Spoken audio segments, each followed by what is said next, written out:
Hey everyone, and welcome to The Explainer. Today we're unpacking a topic that is absolutely going to force us to look at the night sky a little differently. We're analyzing the source material detailing shadows of the sky, the dark history of UFOs. For thousands of years, humanity has stood under the stars and just wondered about our place in this vast universe.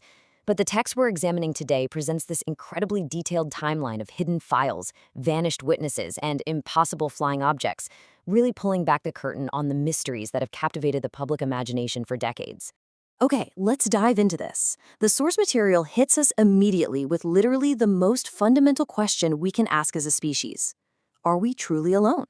But the narrative doesn't just ask the question, right? It proposes this central, terrifying premise. What if the governments of the world already know the answer? The text suggests that the truth about extraterrestrial life isn't out there just waiting to be discovered, but rather, it's a reality that has already been encountered and then subsequently buried. It paints a picture of a mystery so vast that massive institutional powers decided the truth just had to be hidden from us. Section 1. The Dawn of UFOs, the Catalyst of 1947.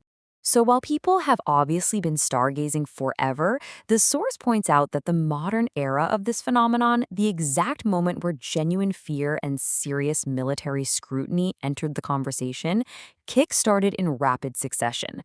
As followers of the phenomenon know, it all began in June 1947. American pilot Kenneth Arnold reports seeing these mysterious metallic objects moving alongside his aircraft. And the text emphasizes that these objects were flying at speeds way faster than anything humanity had ever created at that time.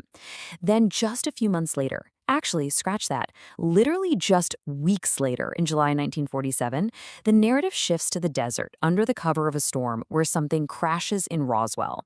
For the decades following those two rapid-fire events, the text notes that governments around the world began secretly investigating what some reports described as technology completely beyond human understanding. And this brilliantly illustrates exactly why Roswell became the epicenter of cover-up theories. At first, the military explicitly announces to the press that they recovered a flying disc from the desert crash site. But then, just hours later, they completely changed their story. As an impartial observer looking at the source, it is incredibly easy to see why this sudden, suspicious pivot sparked decades of intense questioning. I mean, why the immediate reversal? What exactly was pulled out of that desert sand? Section 2. Impossible Encounters, from Personal to Global. Moving away from isolated wreckage in the desert, the scope of these claims expanded dramatically, right into people's actual homes. So the crucial point here is the chillingly consistent pattern reported by thousands of unconnected individuals. According to the text, people who claim to have been taken described almost the exact same sequence of events. Step 1. Sudden, blindingly bright white lights piercing through their bedroom windows at night. Step 2. Experiencing floating shadows and these really unsettling sequences of missing time. And Step 3. Returning with identical memories of experiments, lights, and voices. The fact that so many people from totally different walks of life share these exact same memories, that's a central pillar of the abduction phenomenon detailed in the source. But this wasn't just happening to isolated individuals in the dead of night. The scope of these claims was truly global. We are talking about massive events over major metropolitan hubs. Over London, massive objects were reported just appearing in the sky. Over Tokyo, crowds witnessed objects moving in completely impossible ways. In Moscow, the sightings were accompanied by sudden, inexplicable electrical blackouts. And in New York, terrified crowds were actively recording these lights in the sky. The source highlights that these weren't just remote desert sightings. These were massive global events, completely defying conventional explanation. And then there are the accounts from the military itself, which are honestly perhaps the most compelling part. The source details how military fighter jets, piloted by highly trained observers, were sent to chase these objects through the clouds, but their radar systems completely failed. The objects they described defied physics entirely. As the text explicitly states, no wings, no engines, no explanation. These crafts would simply disappear instantly, leaving even the most experienced pilots panicking.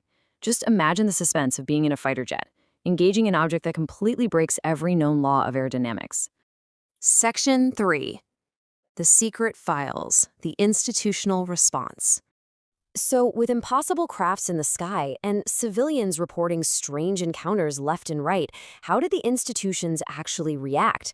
Well, according to the text, the response was a massive, impenetrable wall of secrecy.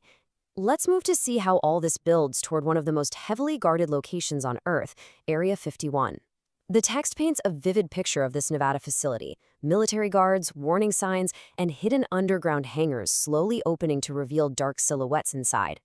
It's here, the source notes, that some believe recovered alien technology is literally still being hidden and studied to this very day. But maintaining that level of institutional secrecy allegedly came at a very high human cost. The source outlines several seriously chilling methods purportedly used to maintain the cover-up. We're looking at claims of witnesses completely vanishing from newspaper reports. There are allegations of scientists suddenly dying under mysterious circumstances. It details dark archives where classified evidence and secret files were simply burned to ash. And it mentions mysterious phone calls used to ensure individuals were silenced forever. We are reporting these claims neutrally, for sure, but it's clear the text frames this as a highly dangerous and systemic effort to suppress the truth. Section 4. An ancient phenomenon. Always watching. Now, let's pull the camera way back.